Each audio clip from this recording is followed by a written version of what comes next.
What if I told you that your money problem aren't because you are bad with money, but because no one ever taught you how to understand it? Not in school, not at home, and certainly not in most of the advice you scroll past online. Because the truth is, financial confidence isn't something you are born with, it's something you build. And in this video, I'm going to show you exactly how. Step by step, in a way that makes sense, in a way that works, and in a way that finally makes you feel like you are in control. We are going to break down the fears, the confusion, and the mental blocks that keep people stuck and replace them with clarity, power, and confidence. If you have ever felt embarrassed about not knowing how money works, if you have ever avoided looking at your bank balance because it's too overwhelming, if you have ever felt like you are falling behind while everyone else seems to be moving forward, this one is for you. Welcome back to the channel. I'm Muzaffar Teja, qualified accountant, investment banker, and your guide to cutting through the noise of finance. Here we don't just talk about money, we talk about owning your life. Think personal finance systems, self-development frameworks, wealth building mindsets, and investment strategies that actually work. If that's your vibe, make sure to subscribe and ring the bell. We drop game-changing content every week. Let's start here with a question that nobody asks in the personal finance world. What if the real reason people stay broke isn't because they lack income,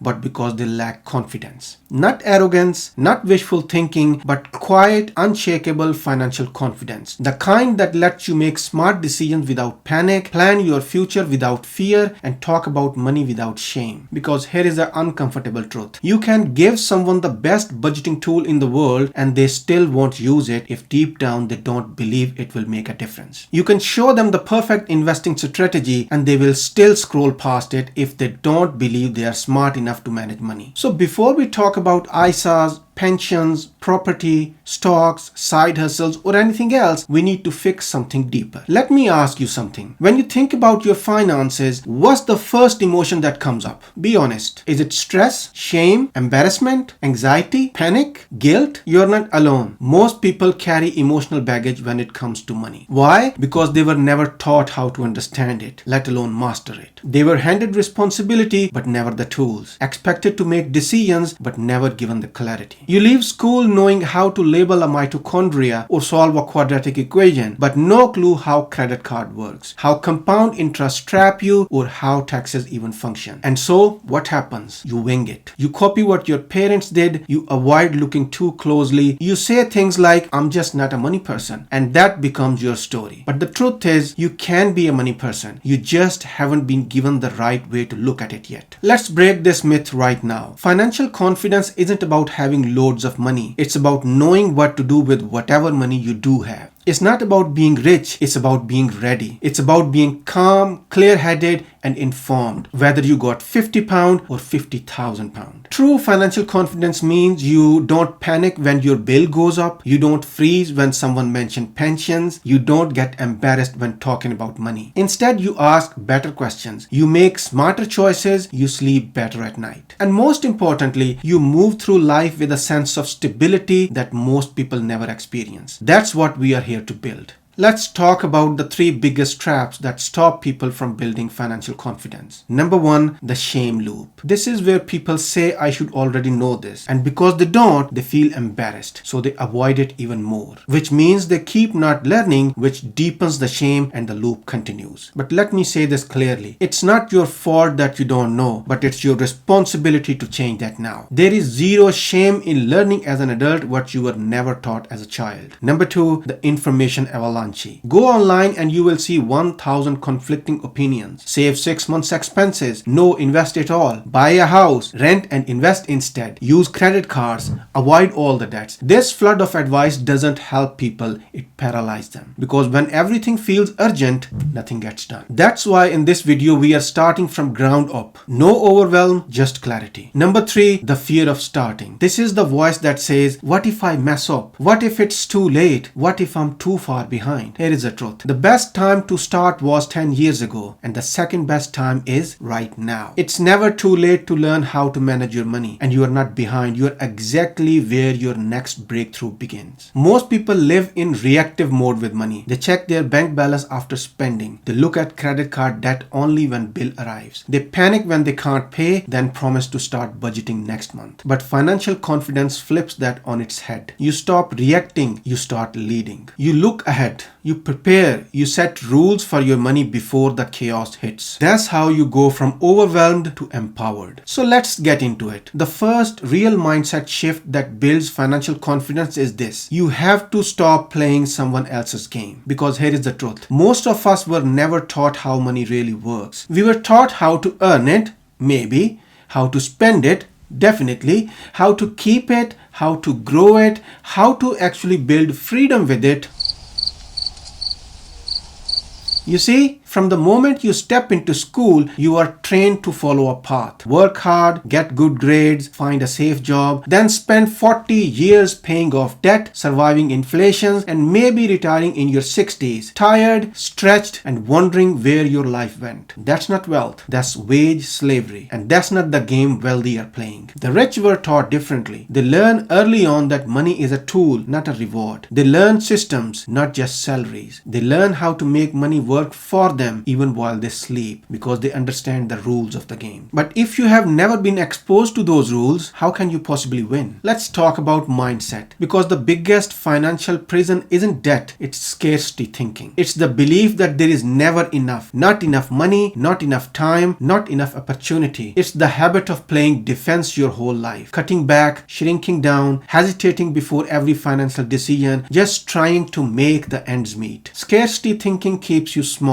It makes you believe wealth is only for the lucky. It convinces you that financial literacy is too complicated or that it's not your thing. But confidence, it begins when you realize you don't have to know everything to take control. You just have to learn what the rules are and where you stand. That's it. And here is where things start to open up. Let's make one thing very clear. This financial system we all live in, it wasn't built with fairness in mind. It was built to benefit those who already had power, landowners, corporations, banks, and it quietly trains the rest of us to be dependent, not free. Think about it. Why are we taught trigonometry in school but not how compound interest work? Why do people graduate with tens of thousands in student loan but can't explain what a pension is? Why are credit cards showed in your mailbox at 18 but you need a full sit-down meeting to open an ISA? The system thrives when you are passive. It profits when you stay confused, and it rewards silence with more debt, more fees, more stress, all packaged as normal life. So no, this isn't just about learning how to budget. This is about seeing the board clearly for the first time. If you are in the UK, this hits a little different because here the gap between financial literacy and reality is massive. We have one of the most advanced banking system in the world, yet nearly 50% of UK adults admit to struggling with financial literacy. Nearly 1 in 3 say they feel anxious just thinking about money. And millions have no idea what happens to their pension, how tax bracket work, or how to use ISA strategically. Why? Because there is still a deep cultural silence around money. We don't talk about income, we don't talk about investing, we certainly don't talk about financial mistakes. Add to that rising cost of living, unpredictable housing market, and shrinking social support. And what do you get? A population that's working harder than ever but feeling less secure by the day. It's not about laziness, it's about clarity, it's about control. And that's exactly we are here to rebuild. And before we move forward, let's call this out too. Culture plays a huge role in how we think about money, often in ways we don't even notice. Maybe you grew up in a household where money was never discussed, or worse, only brought up in arguments. Maybe you were told money doesn't grow on trees, or people like us just don't get rich, or don't talk about money, it's rude. These ideas don't just affect how you earn, they shape how you think. They make you feel guilty for wanting more, they make you squeeze up when it's time to invest, they make you ashamed when you are struggling and too scared to ask for help. But here is the truth. You are not broken, you are just misinformed. And this is your chance to rewrite that narrative. People who have financial confidence, they are not necessarily richer than you. They are just clearer. They know how much they earn, they know how much they spend, they know what's coming in, what's going out, and where it's all going. They don't wait for emergencies to learn how their money works. They proactively build systems, one that protects them, grow their wealth, and support the lifestyle they want. And that's exactly what we are going to do in this video. Let's now dig into the real foundation of financial confidence. Because here is the truth. You cannot build wealth, you cannot make confident financial decisions, and you certainly can't escape the rat race if you don't understand the basic mechanics of money. And I'm not talking about economics, textbooks, or academic theories. I'm talking about 4 things every financially free person know how to manage: income, expenses, saving, and investing. These are the 4 pillars, your financial oxygen. Let's take each one, not as a definition, but as a reality check. Your income is your engine. It's the fuel of everything else, and yet most people never learn how to grow it. We are taught how to earn a salary, not how to create income. Most people in the UK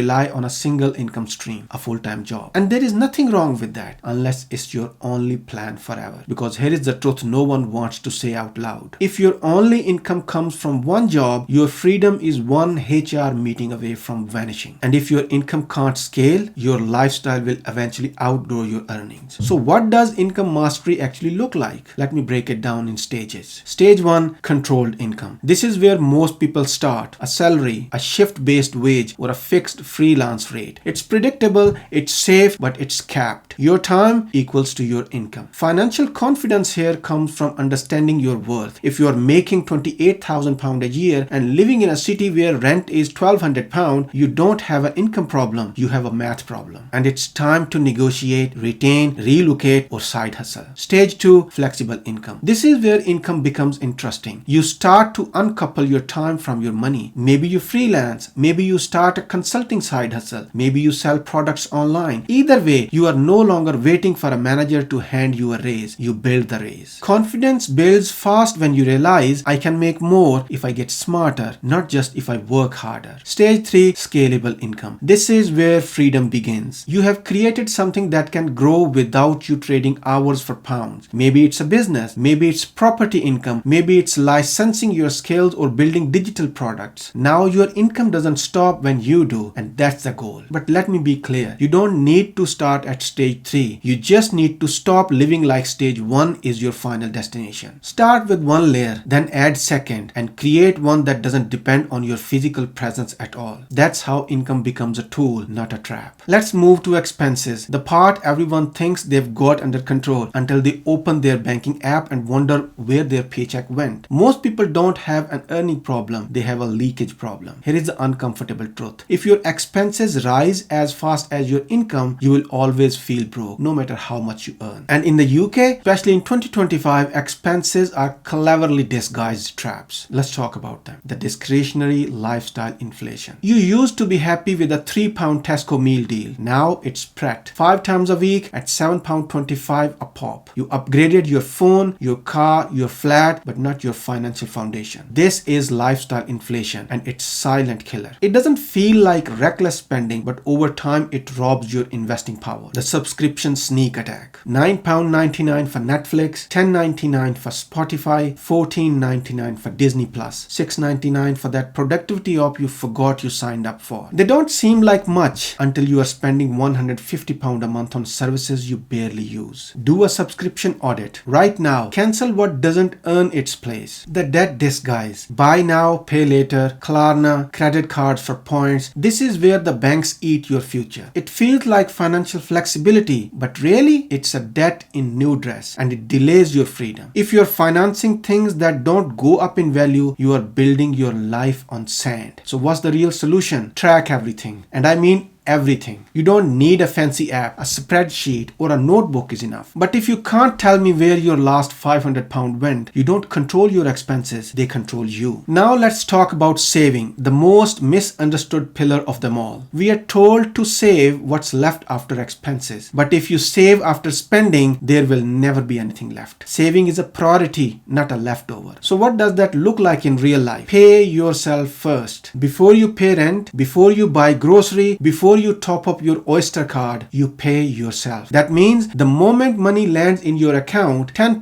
15%, even 5% goes straight into your savings, non-negotiable. This rewires your brain. It tells your mind, I come first, my future comes first. Where to save in the UK? Let's make this UK specific for a moment. For most people, the best places to start are cash ISAs, a tax-free saving up to £20,000 per year as of now, high interest saving account, check providers like Chase, Monzo or Nationwide, premium bonds, not a reliable return but tax-free prices for those allergic to risk. The key isn't where, the key is that you start. And no, saving won't make you rich, but saving is what gives you options. It gives you breathing room, it gives you power when things go wrong and leverage when things go right. No confidence ever comes from living paycheck to paycheck. Finally, investing. This is where financial confidence moves from stability to growth. Most people are terrified of investing because they think it's gambling.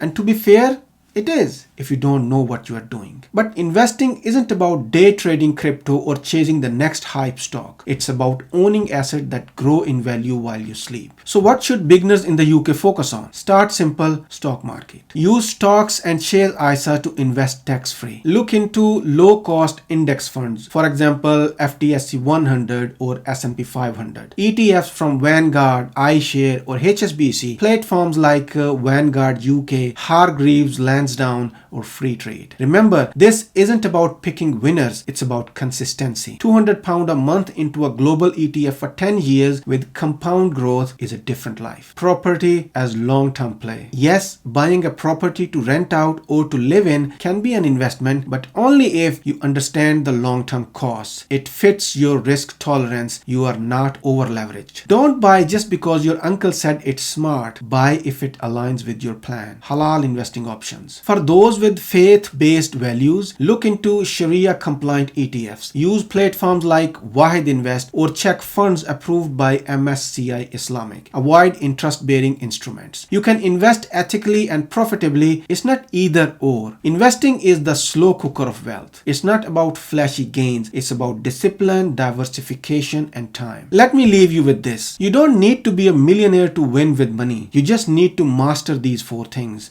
How money comes in, how it goes out, how much you keep, and what you do with what you keep. Every confident, financially independent person you admire, they didn't get lucky. They just built these 4 pillars one brick at a time. Now it's your turn.